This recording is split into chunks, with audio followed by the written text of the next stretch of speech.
Vamos entonces a empezar, vamos a ver si alcanzamos a verlos todos, es muy larguito, entonces vamos a ver por lo menos una. Vamos a empezar lo que se llama el grupo de las glucocerebrosidosis, pero están todos en el mismo metabolismo, es decir, de lípidos complejos.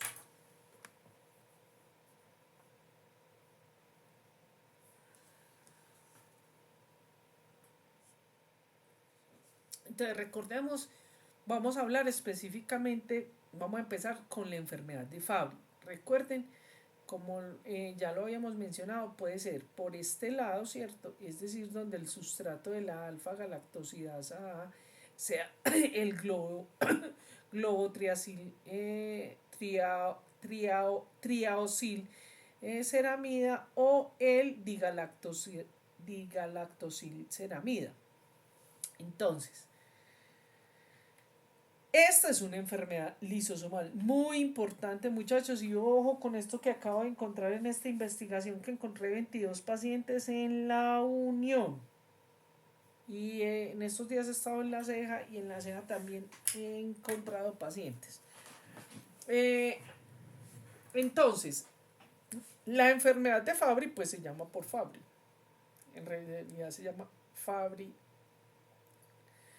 Fabry Anderson, ¿cierto? Bueno, entonces, pues este señor fue un señor que hizo la descripción clínica. Fíjese, esto me gusta ponerlo es porque miren los años, o sea, realmente la caracterización bioquímica y genética se hizo hace muy poquito, se hizo en estos siglos, ¿cierto? En el siglo pasado, después de mediados del siglo pasado. Bueno, pero muy importante porque vamos a ver aquí que hay unos angioqueratomas que en esa época eh, se llamaban pápulas nodulares hemorrágicas, como la vamos a ver ahorita, y con eso fue que empezaron a describir eso. Cuando estamos hablando de esta enfermedad, entonces estamos hablando de los glicoesfingolípidos. También se les han habido clasificaciones en las que se conocen como las glicoesfingolipidosis o glucoesfingolipidosis, ¿cierto? Fíjense ustedes, para que recordemos lo que habíamos visto ya en otro, ¿cierto? Todos tienen de común denominador que una parte lipídica, que es la que está en las membranas. Y estas partes lipídicas van a tener un radical que puede ser de diferentes formas. Aquí, por ejemplo, tenemos un ácido graso, aquí tenemos una fosfocolina, aquí tenemos una fosfoetanolamina, aquí tenemos los que vimos en los glucocerebrócidos, en los gangliósidos, ¿cierto? Y los globósidos, ¿cierto? Que eran cadenas o eh, residuos sacarídicos, es decir, de carbohidratos, ¿cierto? Que las enzimas los van digeriendo y los van reduciendo, oxidando. Bueno, entonces, recordemos que un glucoesfingolípido, ¿cierto? Básicamente va a estar dada va a tener unos comunes denominadores y ahí tenemos la ceramida, que es muy importante. La clasificación entonces, dependiendo de las enfermedades, ¿cierto? De estas macromoléculas, entonces vamos a tener mucopolisacáridos, que ya lo vimos, ¿cierto? Que son esas cadenas de sacáridos que están en las mucosas. Y vimos incluso algunas que están involucradas con el depósito de glucógeno. Eh, Hay algunas que, como les mencioné, históricamente se ha visto entonces que son cialidosis o mucolipidosis. Eso ha ido cambiando.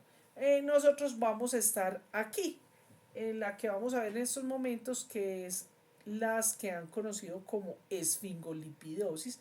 También se les conoce como glucoesfingolipidosis, pero más comúnmente esfingolipidosis. Aquí es donde está la enfermedad de Fabry que vamos a ver.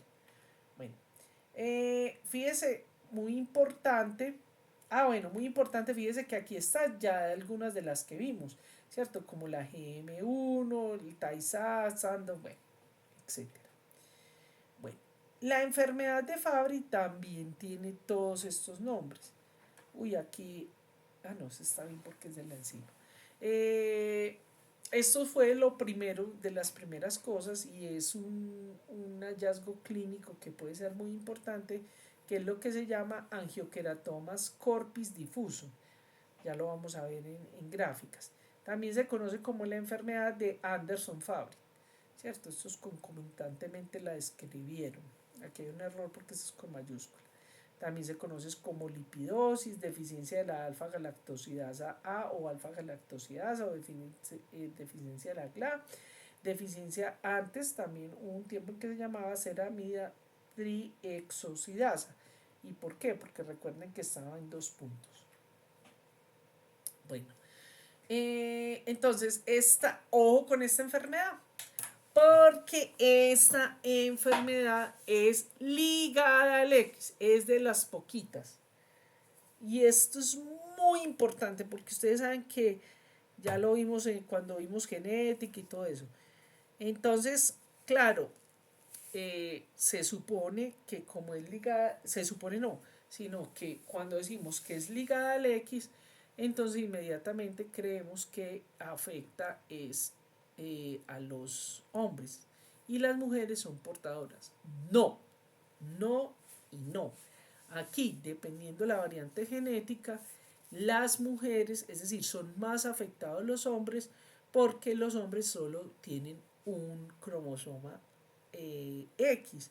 En cambio, las mujeres tenemos 2 cromosomas X y entonces puede compensar. Aunque a veces pueden ser muy agresivos porque los 2X que hereda esa hembra o esa mujer están afectados, o sea, cuando es homocigoto. Entonces, pero tenemos que decir que lógicamente los hombres, por un lado, pues la sufren más y por otro lado las manifestaciones clínicas son más severas. Fíjese que aquí dice 1 en 40.000. 1 en 40.000. Sin embargo, es decir, es mucho más frecuente que muchas de las enfermedades. Sin embargo, fíjese, vamos a ver cuando termine esta investigación, pero aquí va a ser, este tipo de enfermedades va a ser endémico. Aquí va a ser endémico. Ahora, ese gen, que es el GAL-A, codifica la enzima que se llama alfa-galactosidasa A. Y esa es la que está deficiente. Bueno, ya eso les dije. Ojo, se han encontrado más de 260 mutaciones en el gen. Bien, ojo, por favor, no olviden lo del ligado al X. Porque siempre, incluso todavía, bueno, ya ha cambiado un poquito lo hace que yo empecé esto. Pero tenemos mujeres con Fabry. ¿Listo? Bueno, ahí les dejo ese pastelito. Entonces recuerden que estamos en los lisosomas, donde se va a dar la degradación de todos estos lípidos complejos, específicamente los esfingolípidos, y vamos a estar aquí en la enfermedad de Fabry. Bueno, entonces, las glicosidasas, entonces tenemos las isoformas A y las isoformas B. A ver, aquí hay una cosa que es muy importante, no la vamos a detallar desafortunadamente, pero resulta que en estas enzimas, como lo acabamos de ver en Sandoz, las subunidades que están afectadas pueden dramáticamente cambiar la función de la proteína. Pero podemos decir, básicamente, en general, que esa galactosidasa A básicamente lo que va a hacer es que nos va a cortar esta galactosa, ¿cierto? La galactosidasa, la alfa galactosidasa A, ¿cierto? y por eso se llama, tenemos alfa galactosidasa, beta galactosidasa, etc. Bueno, ¿cuáles son las manifestaciones clínicas? Yo adoro esta gráfica, yo creo que es más vieja que la panela ya. Esto lo sacó en los brochures y en la información que les dan a ustedes los médicos, los de estos laboratorios. Pero, ¿por qué me gusta esta gráfica? Me gusta porque fíjense que estos son todas las manifestaciones, ¿cierto? Pero podríamos decir que estas son las que se presentan en la niñez, en la adolescencia, en la fase adulta. Pero, hay un pero muy, muy grande, es que muchas veces, a veces, se pueden presentar alguna de estas cosas, ¿cierto? Es decir, con mayor, para hacerme entender mejor, es decir, en la fase de adulto usted tiene crisis de dolor, acroparesia, ¿cierto? Ya las voy a mencionar. Pero sobre todo estos son los que primordialmente se dan. Por ejemplo, en estos momentos, les contaré luego, yo tengo sospecha de una señora en la ceja que tiene Fabry. Y ella me refiere, hoy cuando estuve con ella me refiere que la fatiga la tenía desde que estaba pequeñita, los dolores los tenía desde que estaba pequeñita. Entonces, esto es como lo que en general y lo que la mayoría de los pacientes, pero en estas enfermedades, muchachos, nada es exactamente rígido. Entonces, ahora sí, ¿cuáles son las manifestaciones clínicas? O que hay, algunas que son muy importantes. Por ejemplo, la crisis de dolor, acroparesia, esta muchacha desde los 5 años, hipohidrosis, que es reducción de la sudoración, se pueden presentar opacidades corneales y del cristalino, esto es por acumulación de estos esfingolípidos en la retina, fiebre recurrente, esto es muy importante, intolerancia al calor o al frío. Ojo que también ellos, o sea, aquí estamos en los de la niñez, pero ellos a veces sienten esa sensación. No sé si traje hoy una grafiquita porque ellos a veces sienten o que los queman o que les ponen hielo, que eso es lo que se llama disestesias. A veces desde los niños los pueden encontrar. Y alteraciones psicosociales. Entonces muchos de estos pacientes están rotulados o diagnosticados como trastorno afectivo bipolar, pero realmente muchas de las manifestaciones se deben a la enfermedad. En la adolescencia ya se presenta esto que es clásico, se acuerda que es muy importante, se lo pregunté en el examen, porque de hecho fue como se describió, que son los angioqueratomas o angiqueratomas. La fatiga crónica, ¿cierto? Ellos, es tanta la debilidad y tanto el dolor que quedan reducidos a la cama. Dejan su trabajo, todo. Bueno, y te presentan problemas gastrointestinales.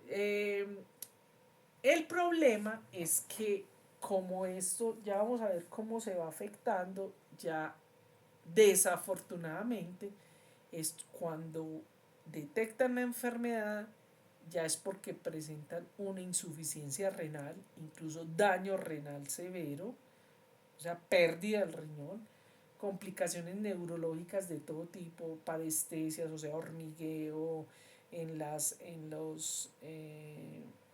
puntas de los dedos, o como que los chuzan, parestesias, sienten que los queman, que les ponen hielo, quemones en cualquier parte del cuerpo, pues esa sensación. Enfermedad cerebrovascular, disfunción cardíaca y pérdida de audición. Entonces, ¿qué va a suceder? ¿Por qué se da esto? Porque todos estos globotriacilceramidas se van a acumular, ¿cierto? Y van a ir dañando los órganos. Entonces van a dañar el cerebro, el corazón, la audición. Tienen una de las manifestaciones es proteinuria y hematuria. angioqueratomas, que ya los vamos a ver, el dolor y la fatiga y la opacidad. Bueno, como consecuencia entonces del compromiso, por ejemplo, vemos en niños que se va a ver, es decir, tienen hipohidrosis, entonces van a tener resequedad, intolerancia al calor, al frío, al ejercicio, ¿cierto? Van a presentar problemas en córnea, fatiga, los temas psicológicos, retraso en el crecimiento, empiezan a tener el tinnitus y los angioqueratomas, que ya les voy a mostrar fotos para que lo vean. Pero les digo antes de mostrárselos, cuando ya son muy prominentes, como los vamos a ver, pero se puede empezar a ver como eso que llamamos, que a veces le dan a las personas acá, como piel de gallina, pero es como con sangre, parecería así, ¿cierto? Bueno, calambre, diarrea, inflamación. ¿Por qué? Porque recuerden que esto afecta el sistema nervioso, pero es todo el sistema nervioso, la neuropatía periférica. Bueno, aquí tenemos los angioqueratomas, ¿cierto? Que se ven este tipo de lesiones que pueden ser o muy pequeñas o incluso grandes, sobre todo en los brazos, en el ombligo, aquí en la parte, en el pliegue entre el muslo y la cadera. Se encuentran eso. Como ustedes lo aumentan allá en casa. Eso es típico de estas enfermedades. Eh, en la enfermedad renal, que también se puede ver, y la hipertrofia ventricular. Entonces, fíjense que aquí vemos que es una enfermedad multisistémica, porque está afectando el corazón, el sistema nervioso y el sistema renal. Esta es otra de las gráficas que me gusta porque más o menos le está mostrando uno las manifestaciones que son más frecuentes, ¿cierto? De acuerdo a la edad. Desafortunadamente, es después de la tercera o cuarta década que se empieza a manifestar los hallazgos clínicos que son, por un lado, irreversibles y que pueden llegar a ser muy devastadores, porque es el daño renal. Ya les voy a mostrar cómo puede quedar un riñón post-mortem, lógicamente, el sistema nervioso y el sistema cardíaco, incluso se pueden quedar pues ciegos, ¿cierto? Miren, este es típico el angioqueratoma. En las ingles también, se me había olvidado. Entonces están en los brazos, en las ingles, en los brazos, en la parte de atrás. Como les digo, es como si fuera la piel de gallina, pero con sangrecita. Este, por ejemplo, es en el pene. Bien. Los angioqueratomas también, este es en el muslo, se pueden presentar en todo el muslo, sobre todo aquí en esta región, que es la unión del muslo con la cara. También se pueden presentar algunos en los labios o en el ombligo.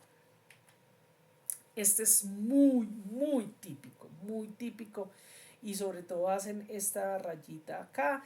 En algunos pacientes se han encontrado en párpados. Bien.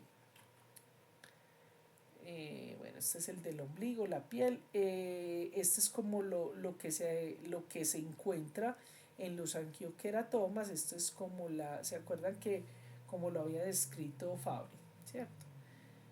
Hay unos pacientes niños en los que se ha encontrado unos angioqueratomas grandes, severos, y que incluso a veces se revientan y hacen infecciones nosocomiales.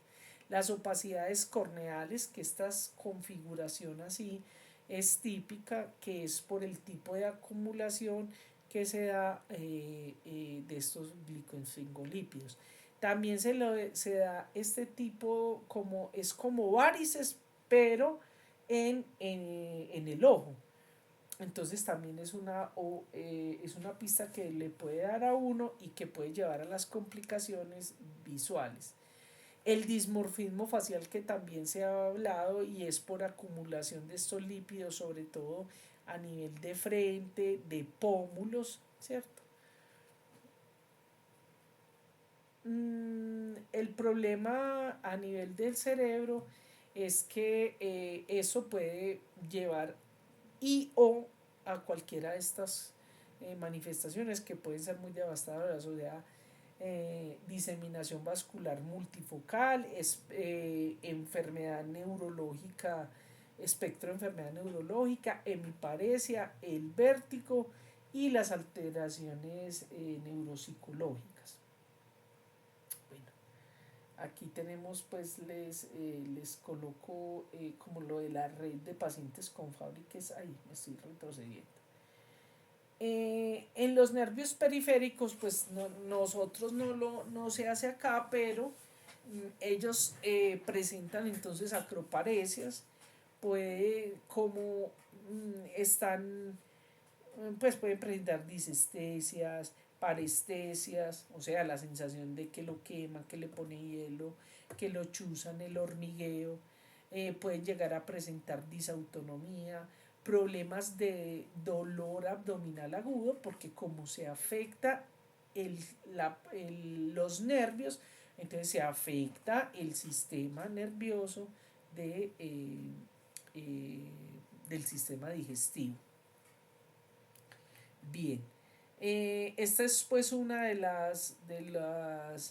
los modelos de las manifestaciones clínicas a nivel de esto. Me encanta, lástima que no podamos hablar muchísimo de lo que sucede en la enfermedad de Fabry, y ojo porque quiero que ustedes sean de mente muy abierta, porque ya se han encontrado incluso asociación de ciertas interleuquinas, del factor de necrosis tumoral, del factor de crecimiento, eh, se han encontrado asociadas a la enfermedad de Fabry o a estas enfermedades. Entonces, ¿y por qué? Es por la expresión de receptores que hay a nivel de estas patologías.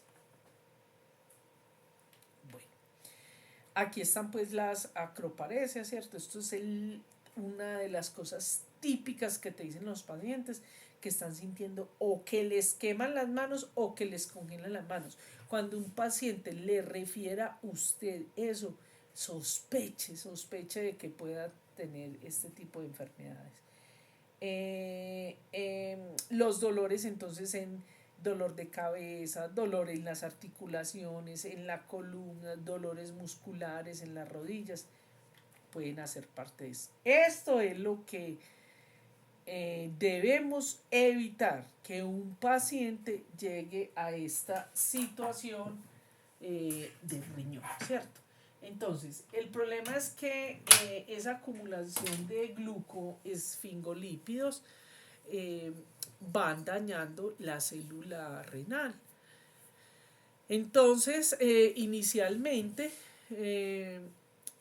esa acumulación, y puede que no se note, pero cuando ya se empieza a presentar proteinuria, hipertrofia de podocitos, glomeruloesclerosis, tenemos que, o sea, desde siempre, ¿no? Lo que pasa es que es poco probable que vayas a medir esos glucosfingolípidos en orina. O sea, eso sería lo ideal, y por eso está aquí resaltadito, porque eso nos puede dar pistas de que se pueda tener esta enfermedad y se puede prevenir que llegue a esto, que es cuando ya se llega a la parte terciaria o a la fase terminal, ¿cierto? Donde literalmente hay una pérdida y se mueren por eso, hacen una falla renal aguda y se mueren, ¿cierto? Bueno, entonces el daño renal temprano, como les digo, es con la proteinuria, la hiperazoemia, la glomerulosclerosis. Eso nos puede dar indicaciones y ahí se puede recuperar. Si se hace medición o simplemente con estos hallazgos, se recomienda diálisis, plasmaféresis y muchas veces lo que sucede es que estos pacientes les hacen trasplante renal porque pues ya está muy dañado el riñón. Lo mismo puede pasar a nivel del corazón, ¿cierto?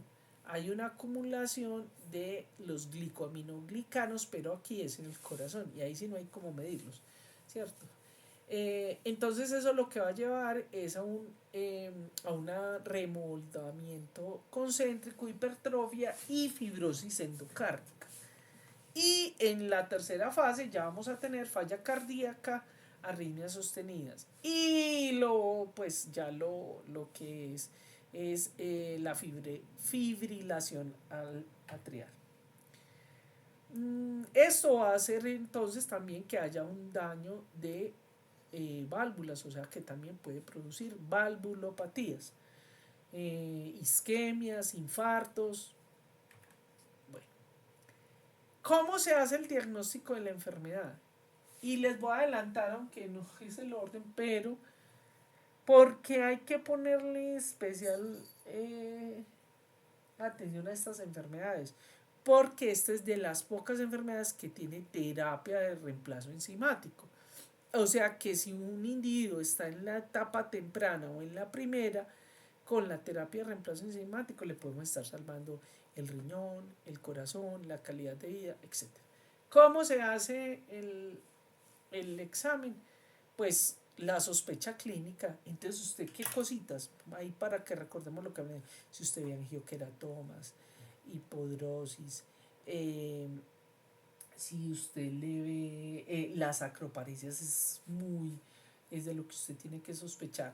Bueno, entonces aquí está lo clave, muchachos. Cuando ustedes tengan, me llaman a mí o ustedes buscan a las personas ojo, porque para enfermedad de Fabry existen en estos momentos dos laboratorios, uno el de Sanofi y el otro de Takeda. Entonces tenemos esa oferta, pero ellos generalmente hacen esa dosificación en papel filtro, o sea, medición enzimática en papel filtro. Y entonces ya cuando tienen el diagnóstico, pues bueno, se hace el diagnóstico de la enfermedad. Bueno, entonces, ¿cómo se hace? Se hace, ojo con esto, lo pongo así, porque es que, por Dios,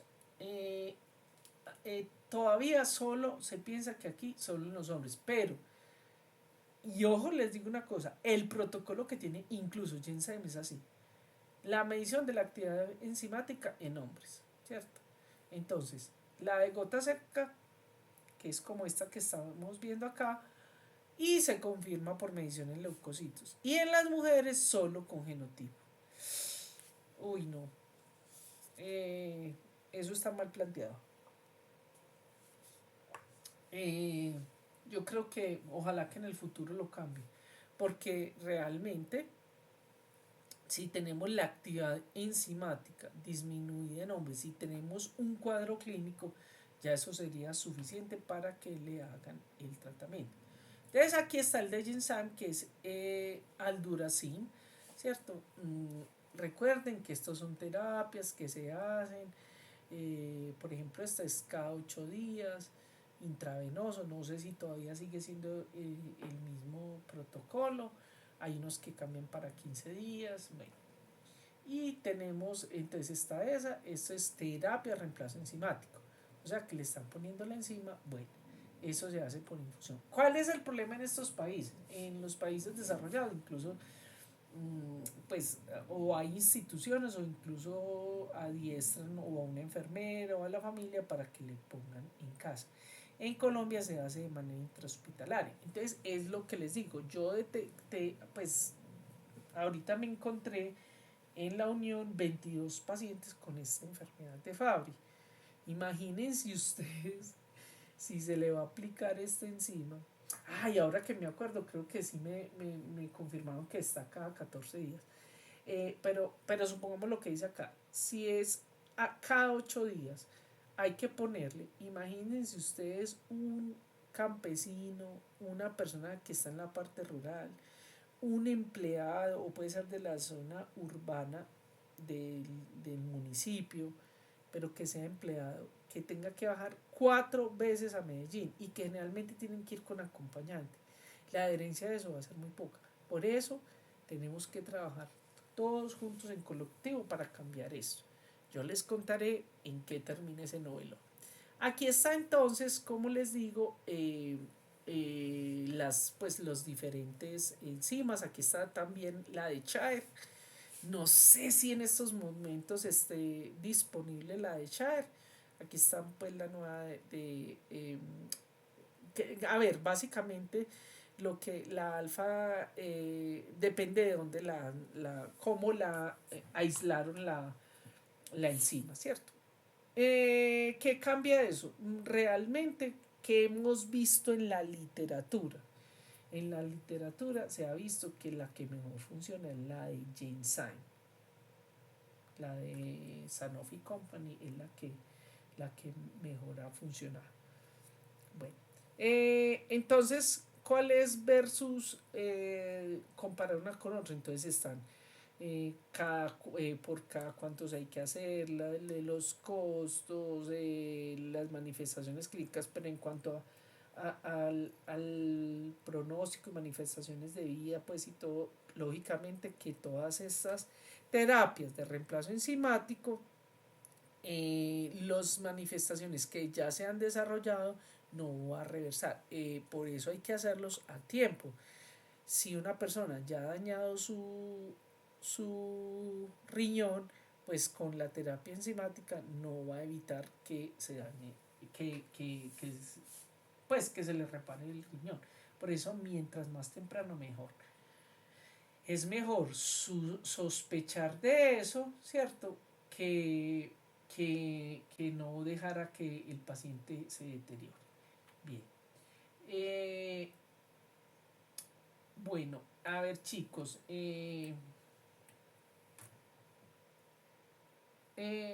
estamos a la mitad, no sé si quieren si quieren los que eh, estén como cansaditos, si quieren se retiran. Ve, no me salió esta que es muy importante, ah, importantísima. Que son unos tratamientos que ahorita pues están tratando de trabajar, que son lo que se llaman tratamientos con chaperones, pero eso todavía sigue siendo experimental. Bueno, voy a seguir con la leucodistrofia metacromática. Entonces venimos aquí en esta parte, aquí es una deficiencia del aril sulfatasa A.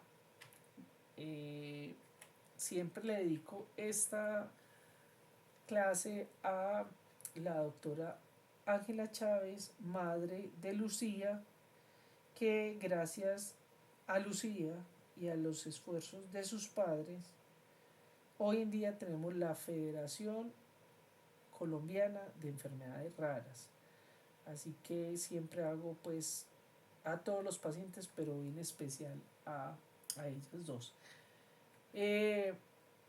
Recuerden, tarea, verse, no es obligatorio el que quiera, verse el aceite de Lorenzo's Oil.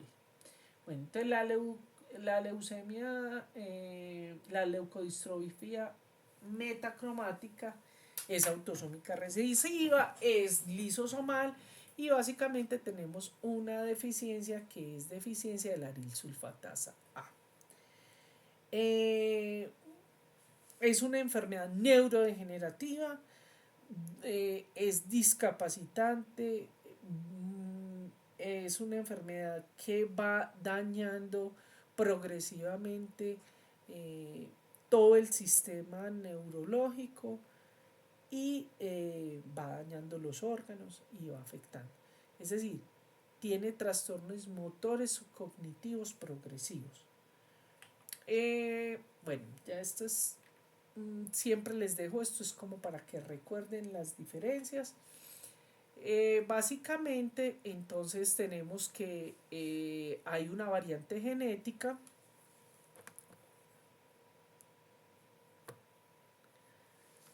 una variante genética que codifica la arilsulfatasa A, y eso lo que va a hacer es que haya una acumulación de sulfatidos en el sistema nervioso, y eso lo que lleva es al deterioro de estos sistemas. Es una enfermedad supremamente agresiva. Realmente podríamos decir que es rara, se cree que la frecuencia es entre 1 en 40.000 y 1 en 160.000. Nosotros tenemos en Colombia, tenemos en nuestro departamento esa enfermedad. El gen es el ARTS-A, que se codifica en el cromosoma 2. Tenemos mutaciones que van desde lesiones, inserciones, sitios de splicing, duplicaciones. Aquí es muy importante el hallazgo genético, ¿cierto? La mutación o la variante genética y la correlación fenotipo y genotipo. Fenotipo, genotipo. Esto es lo que les mencionaba ahorita, que es lo que se llama el aleulo con pseudodeficiencia, que hace que los pacientes no tengan las manifestaciones clínicas, pues el cuadro típico, sino que es como más bizarro, más difícil de encontrar, o no es tan agresivo. Existen básicamente tres formas: la infantil tardía, la juvenil y el adulto.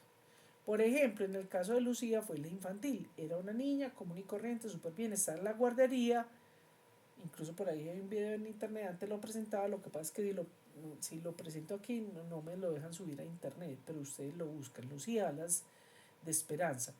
Y entonces, incluso creo que está ahí en la plataforma. Lo que pasa es que cada rato me lo, me lo bloquean, pero miren a ver si está ahí.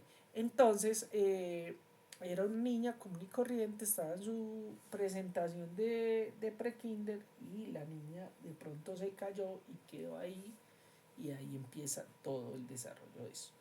Entonces, mire, ustedes saben que el cerebro está lleno de circunvalaciones y todo eso, por eso se llama leuco es blanco, distrofia, porque básicamente lo que va convirtiendo es esto en una figura blanca plana. Entonces puede empezar o en los niños, o en el joven, o en el adulto. La forma infantil tardía, más o menos es en el primero o segundo año, ¿cierto? Desafortunadamente, es de las más frecuentes junto con la infantil, y rápidamente se desarrolla y hay el deceso. Lucía, su deceso fue como a los 12 años, ¿cierto? ¿Qué va sucediendo? Va haciendo un retardo en el desarrollo, en el crecimiento, va habiendo es muy complejo, porque si bien hay un retraso en el desarrollo, en el crecimiento, en los problemas neurológicos, estos niños casi que hasta en el momento, porque ellos se quedan sordos, se quedan ciegos, eh, completamente discapacitados, no pueden ni tragar, eh, pérdida de las etapas madurativas, las crisis epilépticas, reflexia, atrofia muscular, pero no pierden el contacto con la realidad. Es muy fuerte eso. Bueno, ya mencioné, primero lo digo que pasar las diapositivas. Es decir, los niños incluso pueden quedar como este niño, pero lo que más me impresiona de esta enfermedad es que estos niños son conscientes. O sea, es decir, no han perdido, como lo vimos en las otras enfermedades, que pierden contacto en la realidad, se vuelven como un vegetal. No, ellos son conscientes de las situaciones que va pasando. Lógicamente, pues es un niño, y es complejo eso, pero ellos se dan cuenta de lo que está pasando por fuera de ellos. Tenemos la juvenil, que aparece entre los 4 y los 12 años. la progresión también generalmente, ¿qué sucede? Son niños que van súper bien y de pronto empiezan a tener dificultades en el aprendizaje, comportamientos agresivos, irritables, a veces confusos, caminan mal, se caen mucho, tienen incontinencia urinaria, disartria, signos extrapiramidales y el desarrollo completo de la enfermedad puede durar hasta más de 20 años.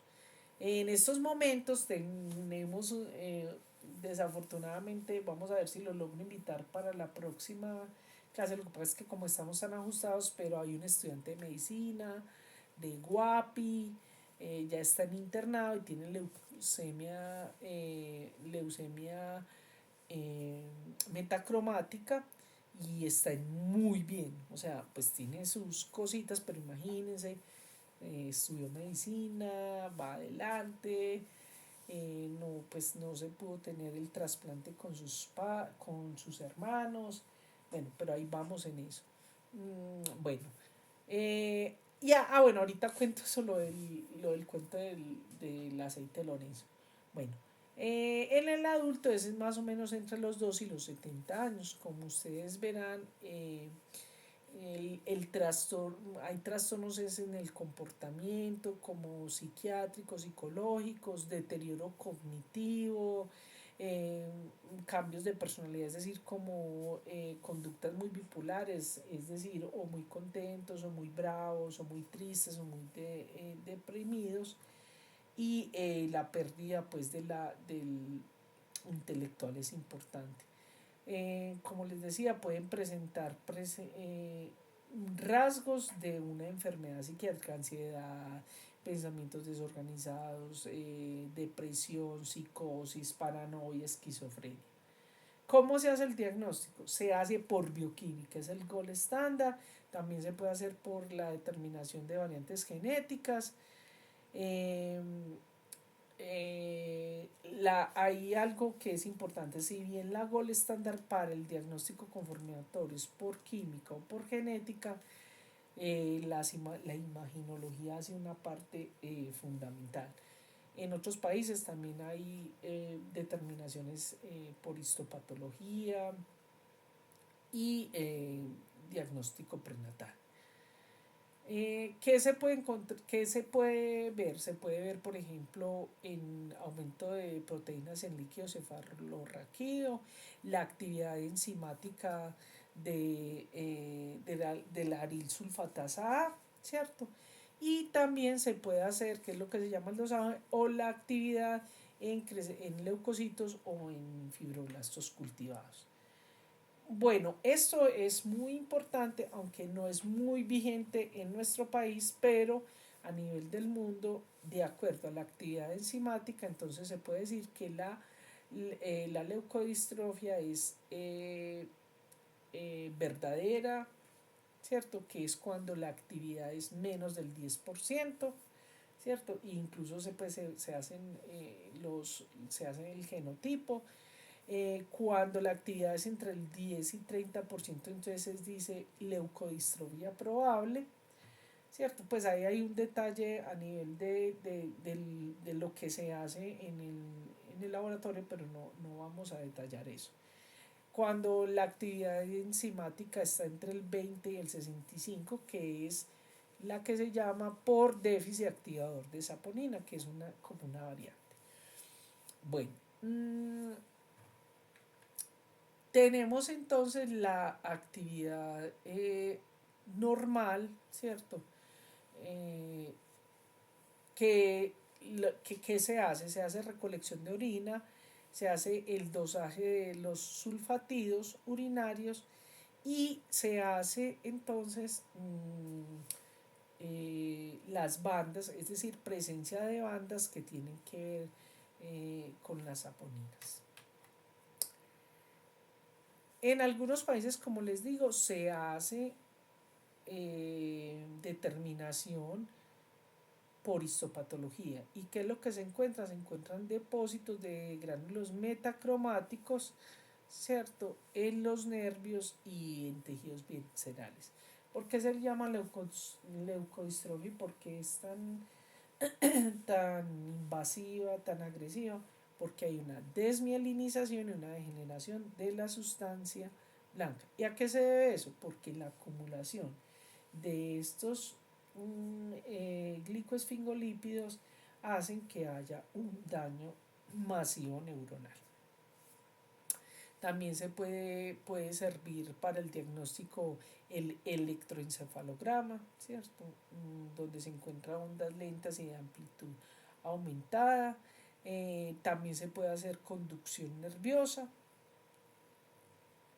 Y se puede, y que sea, incluso estas de las enfermedades que se han propuesto para el tamizaje neonatal, aunque fallido, ¿cierto? Pero es interesante porque es de las que se puede hacer diagnóstico prenatal.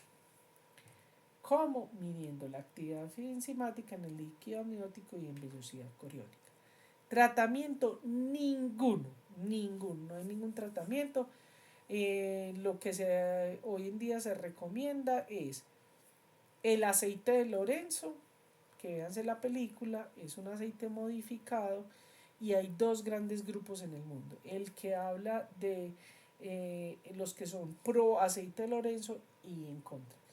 ¿Por qué? Porque lo que se ha visto en el aceite de Lorenzo, que entre otras es la enfermedad por la cual yo estoy aquí enseñándoles a ustedes, porque la primera enfermedad que yo conocí de los errores innatos y enfermedad huérfana fue de una profesora de pediatría que tenía esto. Tenía leucodistrofia, ella, su hermano y su hijo. Y entonces los que están a favor del aceite de Lorenzo, y que es lo que manifiesta la película, es que cuando se empieza a dar el aceite de Lorenzo, enlentece las manifestaciones clínicas y las manifestaciones devastadoras de la enfermedad. Por eso los que son en contra del aceite de Lorenzo dicen que eso no sirve para nada. Yo lo recomiendo. Por ejemplo, a este muchacho le recomendé que hiciera, que buscáramos el aceite de Lorenzo. ¿Qué cosa tan grave en Colombia? Pues que el INVIMA le quitó el registro en INVIMA, y como es un aceite, entonces está como aceite de cocina, aceite de comida. Ahí estamos en la pelea de eso, pero es una cosa dramática. Incluso el laboratorio que lo ofrece, que es Nutricia, se lo iba a regalar. O sea, se van a perder sabiendo que ese muchacho podría tomar. ¿Qué le digo yo? Pues tómenselo. O sea, algo que tiene duda, yo prefiero hacerlo que no hacerlo, porque de pronto sí le sirve. Yo creo que sí puede servir, sobre todo como todos los que están a favor del aceite de Lorenzo, es que si se empieza desde edad muy temprana, se enlentece la aparición. Ahora, ¿va a evitar el desenlace, la muerte? No, eso sí es claro. También se ha visto el trasplante de médula ósea, aunque a veces no ha funcionado pues muy bien. En el caso de este muchacho que es de Guapi, él pues no salió compatible. Tiene que entrar al banco de espera de trasplantes. Bueno, ya lo que se les vaya dañando, pues se les va haciendo fisioterapia. Como ellos se empiezan a complicar, ya no pueden tragar, no pueden respirar bien, hay que hacerle aspiraciones porque tienen múltiples afecciones pulmonares, incluso si no se les hace extracción de líquidos se pueden broncoaspirar, la nutrición se vuelve nutrición nasogástrica, bueno, pero pues es el manejo que hay que dar a los pacientes. Los antiepilépticos, y pues esto se convierte en enfermedades que no solamente dañan al paciente sino a familias enteras. Bueno, chicos, son las 8, vamos a dejar hasta acá. Preguntas, dudas, no sé si se salieron y estoy sola. Ay, no, hay dos tan queridos. Bueno, hola chicos. Voy a Hola, profe.